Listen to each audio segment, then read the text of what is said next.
Ήταν τόσο αναπάντητο και ξαφνικό, ώστε έμοιαζε με ένα ωραίο αλλά και παράξενο παραμύθι. Αυτή η απρόσμενη κληρονομιά ενός παλιού αρχοντικού σπιτιού, στην κυριολεξία από το πουθενά, άλλαξε τη ζωή της οικογένειας της μικρής Ανέτας.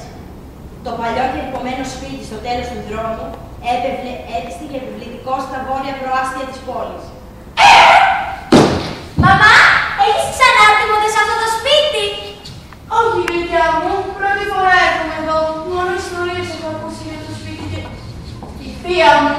Πω, αν έκανε και ο παιδικός, ούτε θα το βρίσκαμε όπως είναι ακόμα να μας το δώσεις. Μαμά, πού βρέθηκε εδώ αυτή η παιδική χαρά? Καλά, δεν μου είπες ότι αυτή η θεία σου δεν είχε ποτέ της παιδιά?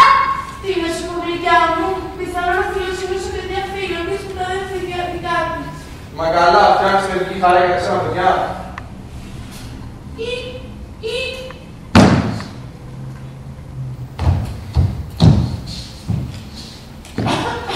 Πλησίασε και κοίταξε. Παντού φωτογραφίες χαμογελαστών παιδιών. Χάνς και Γκρέτελ. Μαμά, τα ήξερες εσύ αυτά τα παιδιά που ήταν στη φωτογραφία? Γλυκιά μου, δεν πάρεις κανένα χεράκι να βοηθήσεις στο σπίτι? Μαμά, δεν μπορώ, πρέπει να εξερευνήσω και το υπόλοιπο σπίτι. Ανέβηκε τρέχοντας στην ξύλινη σκάλα, ώσπου έφτασε σε ένα μεγάλο διάδρομο που δεξιά και αριστερά υπήρχαν δωμάτια.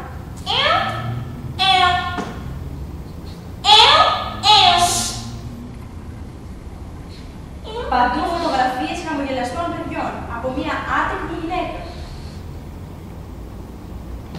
Ενώ σκεφτόταν όλα αυτά, διαπίστωσε ότι ο τοίχος που βρισκόταν στα δεξιά της είχε μια μεγάλη ισοχή. Ένα άνοιγμα και κατευθύνθηκε προς τα εκεί. Μπαίνοντας εκεί, είδε μια ξύλινη σκάλα που οδηγούσε σε μια σοφίτα.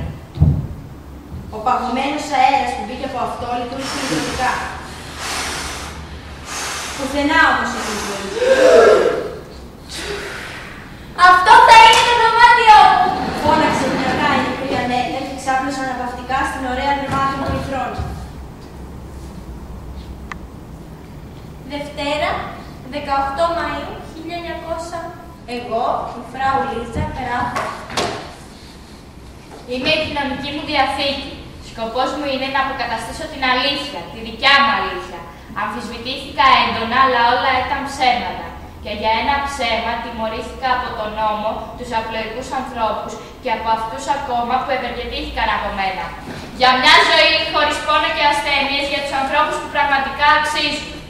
Ήθελα να προσφέρω λύτρωση από τον πόνο, την ασθένεια και το θάνατο. Κανείς όμως δεν με κατάλαβε και όλοι με κατηγόρησαν για εμπόριο ανθρωπίνων οργάνων. Η ιστορία αυτή ξεκινά. Η μεγάλη οικονομική κρίση έφερε την ανεργία, τη φτώχεια, την εγκατάλειψη και τη διάλυση των οικογενειών. Σε ένα φούρνο γνώρισα εκείνα τα δύο αχάριστα και άκαρδα αδέρφια, το Χάνς και την Γκρέτελ. Τα είχαν παρατήσει οι γονείς τους και ζητιάνευαν για να ζήσουν. Εγώ προσφέρθηκα να τα γλιτώσω από αυτή την άθλια ζωή. Έπρεπε όμως να πληρώσουν το αναγκαίο του τίμημα. Τελικά, τίποτα δεν τους άρεσε. Τα έφερα εδώ, σε αυτό εδώ το ωραίο σπίτι. Είχαν καλά ρούχα, το ωραίο τους δωμάτιο, καλά παιχνίδια και μια παιδική χαρά. Τα έστειλα στα καλύτερα σχολεία. Έφερα στο σπίτι τους καλύτερους δασκάλους και γιατρούς. Έτσι πέρασε πολύς καιρός όπου ήμασταν μια ευτυχισμένη οικογένεια. Ώσπου όλα άλλαξαν. Έχετε μήνυμα στον υπολογιστή σας. Αγαπητή κυρία, είμαστε ενήμεροι για το σπουδαίο και φιλανθρωπικό έργο της μη κερδοσκοπικής σας οργάνωσης. Παρακάτω, σας εκθέτουμε την οικογενειακή μας τραγωδία. Είμαστε μια πολύ αγαπημένη Και ευκατάστατη οικογένεια. Η κορούλα μας όμως, 8 χρονών, έχει μια σπάνια αρρώστια στα οστά και χρειάζεται άμεσα σηματοδότη. Σας παρακαλώ, πέφτουμε στα πόδια σας. με το αζημίωτο. Μη μας αφήνετε να χάσουμε τις ελπίδες. Για άλλη μια φορά έπρεπε να φανώ χρήσιμη προς τους συνανθρώπους μου. Ποιο από τα δύο μου παιδιά όμως έπρεπε να θυσιάσω? Λίζα, Λίζα, κοιμάται. Τι είναι αυτό το mail? άνοιξε. Αγαπητή κυρία, είμαστε ενήμεροι για το σπουδαίο και φιλανθρωπικό έργο της μη κερδοσκοπικής σας οργάνωσης.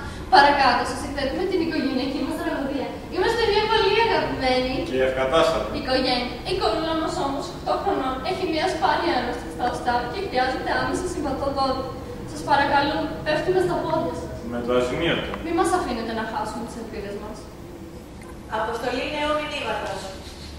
Η ιστορία σας με συγκίνησε βαθύτατα και αποφάσισα να βοηθήσω εσάς και την πολύ αγαπημένη σας κόρη, με Ήτα.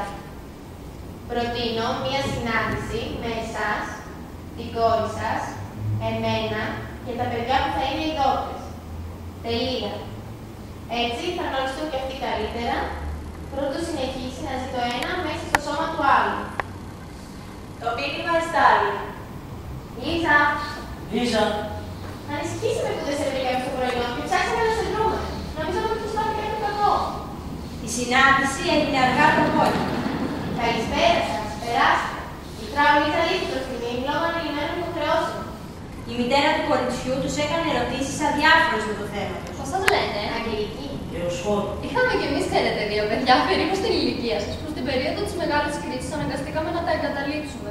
Οι καλύτερες ευκαιρίες, βέβαια, δεν άρχισαν να έρθουν για μας. Και έτσι ψάξαμε τα παιδιά μας μέσα από οργανώσεις. Μάταια, είχαν εξαφανιστεί. Μετά όμως από πολλές προσπάθειες αποκτήσαμε αυτό εδώ το κοριτσάκι. Η αρρώστια του πιστεύουμε πως είναι η τιμωρία μας που εγκαταλείψαμε τα παιδιά μας. Αλήθεια, πώς λέγονταν. Χάνς και Γκρέτελ από το αγαπημένο παιδικό παραμύθι. Και μας έτσι μας λένε. Η ιστορία που μας είπες ταιριάζει με τη δική μας. Να, κοιτάξτε, έχουμε και αυτά τα αναλυστικά μεταλλιών. Ενθύμιο της φωνής μας. Παιδιά! Παιδιά!